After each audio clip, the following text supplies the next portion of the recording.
सभी को नमस्कार।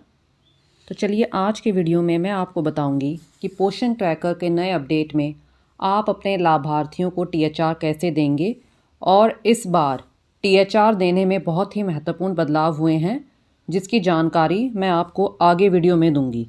तो टीएचआर देने के लिए आप यहाँ पर डेली ट्रैकिंग में जाएंगे और डेली ट्रैकिंग पर जाने के बाद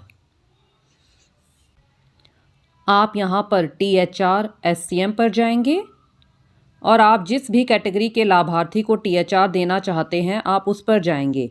तो चलिए हम यहाँ पर प्रेग्नेंट विमेन पर जाते हैं और यहाँ पर जाने के बाद जितनी भी मेरी टीएचआर के लिए एलिजिबल प्रेग्नेंट विमेन हैं उन सभी की लिस्ट आ जाएगी। तो मेरी यहाँ पर एक प्रेग्नेंट विमेन है गुंजन सैनी। तो चलिए हम इन्हें टीएचआर देते हैं। तो टीएचआर देने के लिए मैं यहाँ पर टीएचआर पर जाऊँगी और टीएचआर पर जाने के बाद हम यहाँ पर 25 दिन सिलेक्ट करेंगे और 25 दिन सिलेक्ट करने के बाद हम यहाँ पर फेस वेरिफिकेशन पर जाएंगे और फेस वेरिफिकेशन पर जाने के बाद हम प्रोसीड करेंगे। और जैसे ही हम प्रोसीड करते हैं हमारे फ़ोन का कैमरा ओपन हो जाएगा। आप देखेंगे कि इनके में शो कर रहा है data not available for face matching. तो ऐसे लाभार्थियों को हम टीएचआर कैसे देंगे इसकी जानकारी मैं आपको आगे वीडियो में दूंगी। तो चलिए फ़िलहाल मैं यहाँ से बैक जाती हूँ और बैक जाने के बाद मेरी यहाँ पर एक और बेनिफिशरी हैं सोनम कुमारी। तो चलिए हम इनको टीएचआर देकर देखते हैं और देखते हैं कि इनको भी टीएचआर दिया जाता है कि नहीं दिया जाता। तो चलिए मैं यहाँ पर टीएचआर पर जाऊँगी और टीएचआर पर जाने के बाद मैं सबसे पहले यहाँ पर 25 दिन सिलेक्ट करूँगी और दिन सिलेक्ट करने के बाद मैं यहाँ पर फेस वेरिफिकेशन पर क्लिक करूँगी और फेस वेरिफिकेशन पर क्लिक करने के बाद आप देखेंगे कि मेरा प्रोसीड का बटन इनेबल हो जाता है। तो चलिए अब मैं यहाँ से इसे प्रोसीड करती हूँ और आप देखेंगे कि मेरा इनके में भी शो कर रहा है data not available for face matching. तो चलिए मैं फ़िलहाल यहाँ से बैक जाती हूँ और बैक जाने के बाद तो चलिए अब मैं आपको लैक्टेटिंग मदर में एक बेनिफिशरी हैं उनको टीएचआर देकर दिखाती हूँ और देखते हैं कि उनको भी टीएचआर दिया जाता है कि नहीं दिया जाता। तो टीएचआर देने के लिए मैं यहाँ पर लैक्टेटिंग मदर में जाऊँगी और लैक्टेटिंग मदर में जाने के बाद मेरी यहाँ पर जितनी भी टीएचआर के लिए एलिजिबल लैक्टेटिंग मदर हैं उन सभी की लिस्ट आ जाएगी। तो मेरी यहाँ पर एक बेनिफिशरी हैं दीपिका पाल। तो इनको टीएचआर देने के लिए मैं यहाँ टीएचआर पर जाऊँगी और टीएचआर पर जाने के बाद मैं सबसे पहले यहाँ पर दिन सिलेक्ट करती हूँ और दिन सिलेक्ट करने के बाद मैं यहाँ पर फेस वेरिफिकेशन पर जाती हूँ और जैसे ही मैं फेस वेरिफिकेशन पर जाती हूँ मेरा प्रोसीड का बटन इनेबल हो जाता है। तो चलिए मैं यहाँ से इसे प्रोसीड करती हूँ और प्रोसीड करने के बाद आप देखेंगे कि इनका भी मेरे पास शो कर रहा है data not available for face matching. तो चलिए फ़िलहाल मैं बैक जाती हूँ और बैक जाने के बाद अब मैं आपको 6 मंथ टू 3 ईयर में एक बच्चे हैं उनको टीएचआर देकर दिखाती हूँ और देखते हैं कि उनको टीएचआर दिया जाता है कि नहीं दिया जाता। तो मैं 6 मंथ टू 3 ईयर में जाती हूँ और 6 मंथ टू 3 ईयर में जाने के बाद मेरे यहाँ पर जितने भी बच्चे टीएचआर के लिए एलिजिबल हैं उन सभी की लिस्ट आ जाएगी। तो मेरे यहाँ पर एक बच्चे हैं ऋषभ। तो मैं टीएचआर देने के लिए यहाँ टीएचआर पर जाती हूँ और टीएचआर पर जाने के बाद सबसे पहले मैं यहाँ पर दिन सिलेक्ट करती हूँ और दिन सिलेक्ट करने के बाद मैं यहाँ पर फेस वेरिफिकेशन पर जाती हूँ और फेस वेरिफिकेशन पर जाने के बाद मैं प्रोसीड पर जाती हूँ और प्रोसीड पर जाने के बाद आप देखेंगे कि इनका भी मेरे पास शो कर रहा है data not available for face matching. तो चलिए अब मैं आपको बताऊंगी कि मेरे ये सभी केसेस जिनको मैंने अभी टीएचआर देना था लेकिन सभी के में शो कर रहा था data not available for face matching. तो आप इन सब लाभार्थियों को टीएचआर कैसे देंगे। तो इसके लिए मैं यहाँ पर बेनिफिशरीज़ में जाऊँगी और बेनिफिशरीज़ में जाने के बाद मेरी यहाँ पर प्रेग्नेंट विमेन थी 2।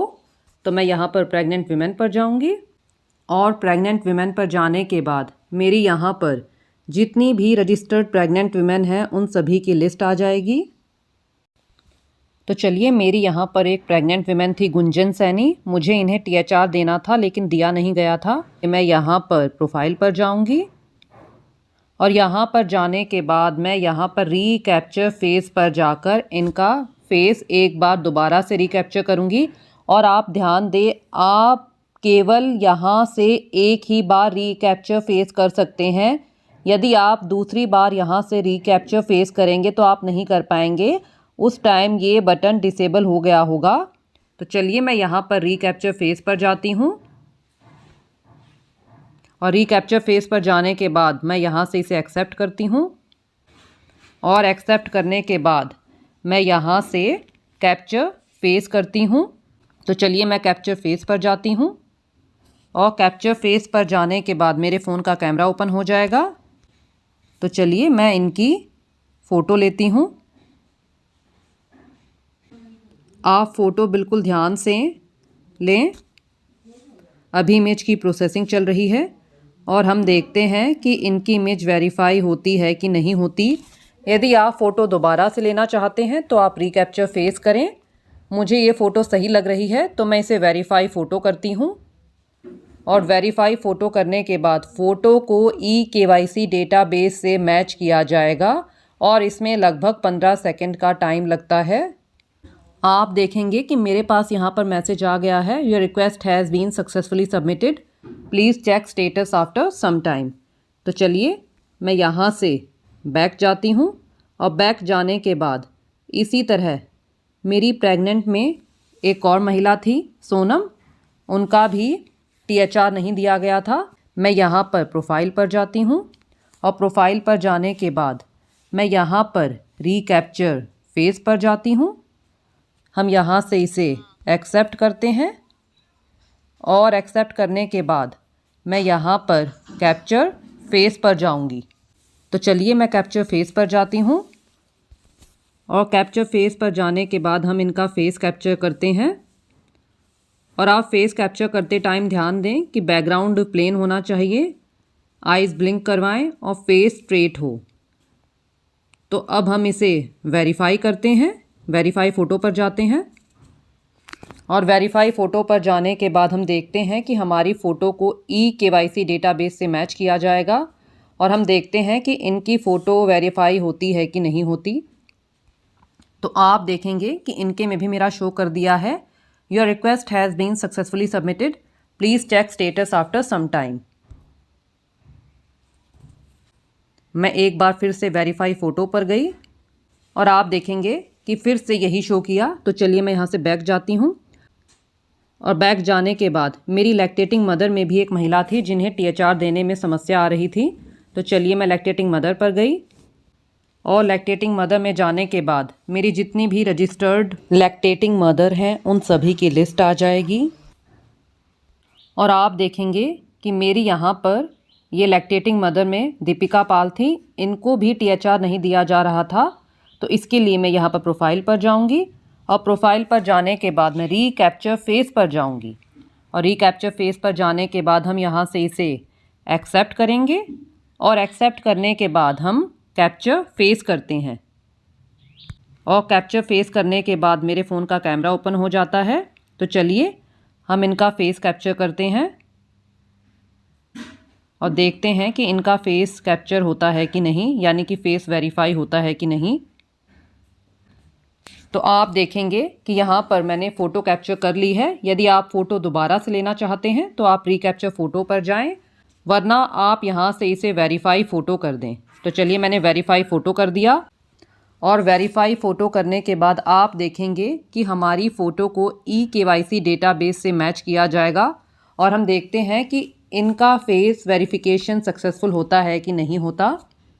आप देखेंगे कि मेरे पास इनके में भी शो कर दिया, your request has been successfully submitted, please check status after some time. तो चलिए, मैं यहाँ से बैक जाती हूँ और बैक जाने के बाद मेरे 6 मंथ टू 3 ईयर में भी एक बच्चे थे जिनको THR नहीं दिया जा रहा था। तो चलिए, 6 मंथ टू 3 ईयर में गई और यहाँ पर जाने के बाद मेरे जितने भी 6 मंथ टू 3 ईयर में रजिस्टर्ड बच्चे हैं उन सभी की लिस्ट आ जाएगी। तो आप यहाँ पर देखेंगे कि यहाँ पर हमारे एक बच्चे थे ऋषभ, जिनको THR नहीं दिया जा रहा था, तो हम यहाँ पर इनके प्रोफाइल पर गए और प्रोफाइल पर जाने के बाद मैं यहाँ पर रिकैप्चर फेस पर गई। यहाँ से मैंने इसे एक्सेप्ट किया और एक्सेप्ट करने के बाद मैं कैप्चर फेस करती हूँ और कैप्चर फेस करने के बाद हम इनका फ़ोटो लेते हैं। आप देखेंगे अभी इमेज की प्रोसेसिंग हो रही है और यहाँ पर यदि आप फ़ोटो दोबारा से लेना चाहते हैं तो आप यहाँ से रिकैप्चर फ़ोटो करें, वरना आप यहाँ पर वेरीफाई फ़ोटो करें और वेरीफाई फ़ोटो करने के बाद फ़ोटो को eKYC डेटाबेस से मैच किया जाता है और इसमें लगभग हमारा 15 सेकंड का टाइम लगता है। और आप देखेंगे कि अभी टाइमर चल रहा है, तो हम देखते हैं कि इनका फेस वेरिफिकेशन सक्सेसफुल होता है कि नहीं होता है। तो आप देखेंगे कि मेरे पास यहाँ पर शो कर दिया है, your request has been successfully submitted, please check status after some time. तो ये सभी केसेस जिनका मैंने अभी रिकैप्चर फेस किया है, अभी लगभग दोपहर का 1 बज रहा है। मैं इनको THR शाम के लगभग 8-9 बजे दूंगी और फिर देखते हैं कि इन्हें THR दिया जाता है कि नहीं दिया जाता। तो चलिए, अब शाम के लगभग 8 बज रहे हैं, तो मैं अपने उन लाभार्थियों का जिनका मैंने दिन में 1 बजे के आसपास रिकैप्चर फेस किया था क्योंकि उनको THR नहीं दिया जा रहा था, अब मैं उनको THR देकर देखती हूँ और हम देखते हैं कि उन्हें THR दिया जाता है कि नहीं दिया जाता। तो THR देने के लिए मैं यहाँ पर THR SCM पर जाऊँगी और यहाँ पर जाने के बाद मेरी प्रेग्नेंट वुमेन थी, तो यहाँ पर मेरी जितनी भी THR के लिए एलिजिबल हैं उन सभी की लिस्ट आ जाएगी। तो मेरी यहाँ पर ये गुंजन सैनी थी जिनका मैंने रिकैप्चर फेस किया था, तो इन्हें THR देने के लिए मैं यहाँ पर THR पर जाऊँगी और THR पर जाने के बाद मैं यहाँ पर 25 दिन सिलेक्ट करूँगी और आप देखेंगे कि यहाँ पर अब आप सीधा यहाँ से प्रोसीड कर दें और प्रोसीड करने के बाद आप देखेंगे कि इनको THR डिस्ट्रीब्यूट हो गया है। तो चलिए हम गो बैक जाते हैं और गो बैक जाने के बाद ऐसे ही मेरी एक और बेनिफिशरी थी सोनम कुमारी, हमने इनका भी सुबह रिकैप्चर फेस किया था। तो इनको THR देने के लिए मैं यहाँ पर THR पर जाती हूँ, मैं यहाँ पर दिन सिलेक्ट करती हूँ और आप देखेंगे कि यहाँ पर मेरा फेस वेरिफिकेशन का बटन हाईलाइटेड नहीं है, सीधा प्रोसीड का बटन हाईलाइटेड है। तो मैं यहाँ से सीधा प्रोसीड कर देती हूँ और प्रोसीड करने के बाद आप देखेंगे कि इनको भी THR डिस्ट्रीब्यूट हो चुका है। तो चलिए मैं गो बैक जाती हूँ और गो बैक जाने के बाद मेरी यहाँ पर लैक्टेटिंग मदर थी, तो यहाँ पर मेरी लैक्टेटिंग मदर में भी एक बेनिफिशरी थी जिनका मैंने दिन में रिकैप्चर फेस किया था। यहाँ पर मेरी ये लैक्टेटिंग मदर थी दीपिका पाल, तो इनको THR देने के लिए मैं THR पर जाऊँगी और THR पर जाने के बाद आप सबसे पहले दिन सिलेक्ट करें और आप देखेंगे कि यहाँ पर मेरा प्रोसीड का बटन इनेबल्ड है, तो मैं यहाँ पर प्रोसीड पर चली जाऊँगी और प्रोसीड पर जाने के बाद आप देखेंगे कि इनको भी THR डिस्ट्रीब्यूट हो जाएगा। तो आप यहाँ पर देख सकते हैं कि इनको भी THR डिस्ट्रीब्यूट हो गया है। आप यहाँ पर देख भी सकते हैं कि यहाँ पर इनका THR शो हो गया है। तो मैं बैक जाती हूँ और बैक जाने के बाद मेरे 6 मंथ टू 3 ईयर में भी एक बच्चे थे जिनका मैंने रिकैप्चर फेस किया था, यानी कि उनकी माँ का मैंने रिकैप्चर फेस किया था क्योंकि उन्हें भी हमें THR देने में समस्या आ रही थी। तो मेरे यहाँ पर वो बच्चे थे ऋषभ, इनकी माता का नाम है गीता। तो मैं यहाँ पर THR पर जाती हूँ और THR पर जाने के बाद सबसे पहले मैं दिन सिलेक्ट करूँगी और दिन सिलेक्ट करने के बाद मैं प्रोसीड पर जाऊँगी क्योंकि मेरा प्रोसीड का बटन इनेबल्ड है। तो आप देखेंगे कि इनको भी THR डिस्ट्रीब्यूट हो गया है। तो आप देखेंगे कि जिन 4 लाभार्थियों का मैंने दिन में यानी कि 12-1 बजे के आसपास रिकैप्चर फेस किया था क्योंकि उन्हें THR नहीं दिया जा रहा था, बारी बारी आ रहा था data not available for face matching, और मैंने उन्हीं लाभार्थियों को अभी शाम के 8 बजे के आसपास THR दिया, तो उन्हें बहुत ही आसानी से दिया जा रहा है। और अब मैं आपको यहाँ पर एक बहुत ही इम्पॉर्टेंट अपडेट की जानकारी दूंगी। ये मैंने एक दूसरी वर्कर का पोर्शन ट्रैकर ओपन किया है, उनके में ये प्रेग्नेंट वुमेन थी। तो इसके लिए हम यहाँ पर प्रोफाइल पर जाएंगे और प्रोफाइल पर जाने के बाद आप देखेंगे कि मैंने इनका रीकैप्चर फेस किया था और रीकैप्चर फेस करने के बाद जब मैंने इन्हें THR देना चाहा था तो वहाँ पर THR नहीं दिया गया था। यानी कि जिस दिन मैंने इनका रीकैप्चर फेस किया था उस दिन THR ना देकर मैंने जब नेक्स्ट डे ट्राई किया तो वहाँ पर इनका आ रहा था data not available for face matching. और अब आप यहाँ पर देख सकते हैं कि इनका रीकैप्चर फेस का बटन भी डिसेबल्ड हो चुका है। तो आप ध्यान दें, आप अब जब भी THR के लिए रीकैप्चर फेस करें तो आप इसे केवल महीने में एक ही बार कर सकते हैं। और आप यदि आज आपने रीकैप्चर फेस किया है तो आप आज ही के दिन उन्हें THR डिस्ट्रीब्यूट कर दें। तो मैं उम्मीद करती हूँ कि वीडियो आपको अच्छे से क्लियर हो गया होगा कि आप अपने लाभार्थियों को THR कैसे देंगे। और इस बार आपने जो हमारा रीकैप्चर फेस का ऑप्शन है उसे बहुत ही सावधानी से यूज़ करना है, क्योंकि अब हम केवल महीने में केवल एक बार ही रीकैप्चर फेस कर सकते हैं THR के लिए, जबकि पिछले वर्जन्स में ऐसा नहीं था, हम जितनी बार चाहे रीकैप्चर फेस कर सकते थे। तो मैं उम्मीद करती हूँ कि वीडियो आपको अच्छे से क्लियर हो गया होगा और यदि आपके कोई डाउट्स हैं तो आप कमेंट्स में पूछ सकते हैं। धन्यवाद।